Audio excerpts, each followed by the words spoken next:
Excuse me. Here's some big news coming in. Russia's fresh nuclear warning to Ukraine. Kremlin spokesperson Dmitry Peskov has said that Russia would resort to nuclear weapons only in the case of a threat to existence of his country and not as a result of current conflict with Ukraine.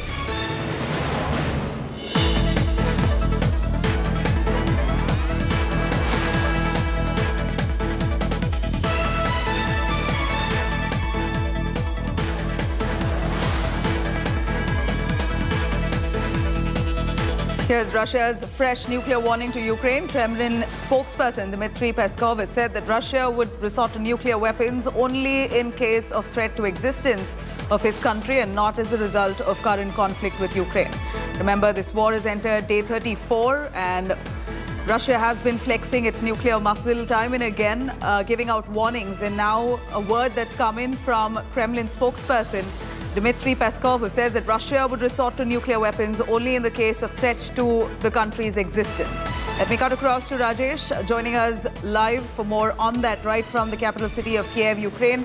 Rajesh, give us this understanding here. Kremlin spokesperson says that nuclear weapons will be used only in the case of threat to existence. These are words that are coming in from Kremlin, from Russia, time and again, almost a reminder and alerting the world that they have nuclear powers, possibly the best in the world.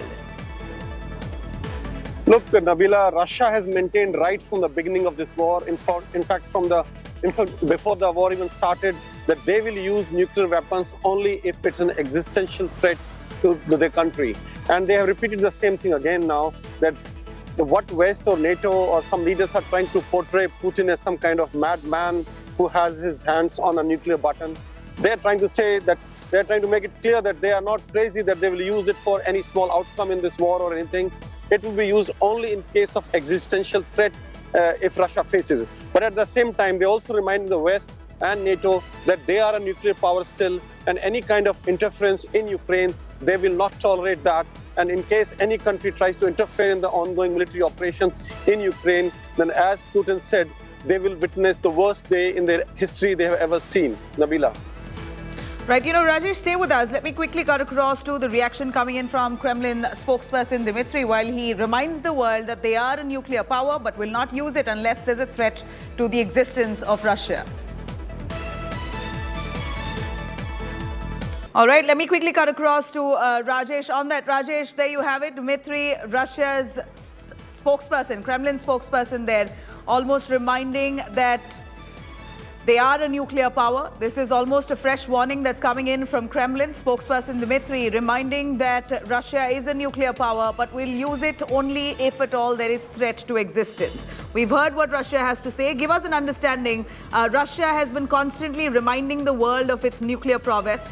What do you think is really prompting them to do so? If they well managed to make their way into Ukraine, several parts of Ukraine, there are reports, contradictory reports coming in that Ukraine may just be wanting to settle with Russia at the earliest because they've managed to infiltrate in several areas. If they've managed to make their way into Ukraine, what's the need for reminding the world that they are a nuclear power and will not use it unless there's threat?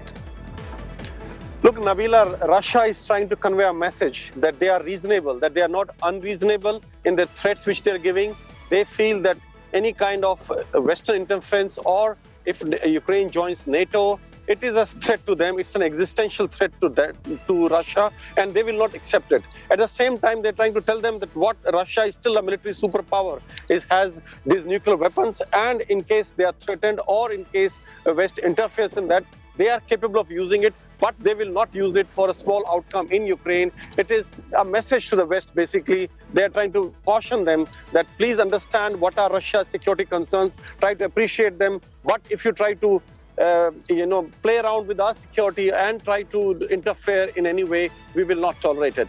That's the message they are trying to give to the West, basically. Nabila. All right, well, you have Biden calling Putin names and warnings coming out from the United States and several of the Western countries. Here is Russia now speaking of their nuclear prowess, indirectly almost conveying that they are a nuclear power and they will not use it unless there is threat to their existence. These are words coming in from Kremlin spokesperson on a fresh nuclear warning. Now, more news coming in on Bilateral talks between the two nations. Round 6 of Russia-Ukraine talks shortly from now. Russia-Ukraine negotiations in Istanbul. It's the first in-person talks in over 2 weeks. Ukraine has said its most ambitious objective is to secure ceasefire. Remember, Russia has been constantly shelling, constantly targeting several key areas of Ukraine at a time like this. Several rounds of talks have failed, hasn't managed to make any headway so far. In fact, several civilians there still stranded, stuck in heavy combat areas. Here is round 6 of Russia-Ukraine talks that will begin shortly from now. So far, so long, all those talks have fallen flat. Here, negotiations now to be carried out in Istanbul, and it is the first in-person talks in over 2 weeks. Ukraine has said its most ambitious objective is to secure ceasefire. Rajesh, over to you on that. One can only imagine the plight of Ukraine at this point, because it appears that Ukraine's only objective here is to ensure ceasefire. You have civilians there who are stranded in several areas of Ukraine who haven't been able to escape or who've decided to stay back for their country.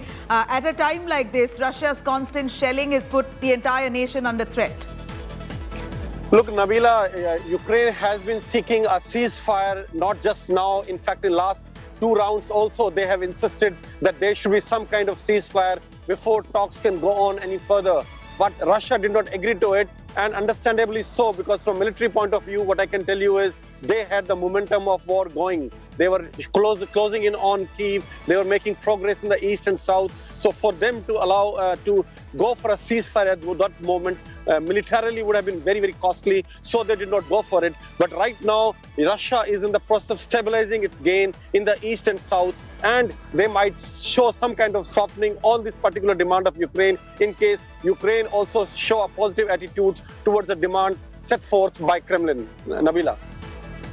Right. You know, also at a time like this, Rajesh, the kind of arms and ammunition that Russia is pulling out may not be nuclear, but so sophisticated, like the Kinzhal in the latest. Give us an understanding how superior are these weaponry, and if Ukraine will even come to a match in the days to come. Look, Nabila, especially the hypersonic missiles which Russia has used in the last 2 weeks, Russia and China, both these countries are much ahead of America in this particular technology. This is what we have been given to understand, and this is the analysis of a lot of military analysts around the world. And these missiles are so fast. They have normal conventional warhead. They are capable of carrying nuclear warhead, but what have been used is with conventional warhead, and they were same as cruise missiles as far as the warhead is concerned. But the speed with which they move is much, much faster. They can move up to 6 to 7 Mach, at the speed of 6 to 7 Mach, which is 6 to 7 times more than the speed of sound. And there is no missile or anti-missile system even in possession of United States right now. The most advanced which they have is Patriot, which they deployed in Poland. Even that is not capable of shooting this hypersonic missiles. So this is to give us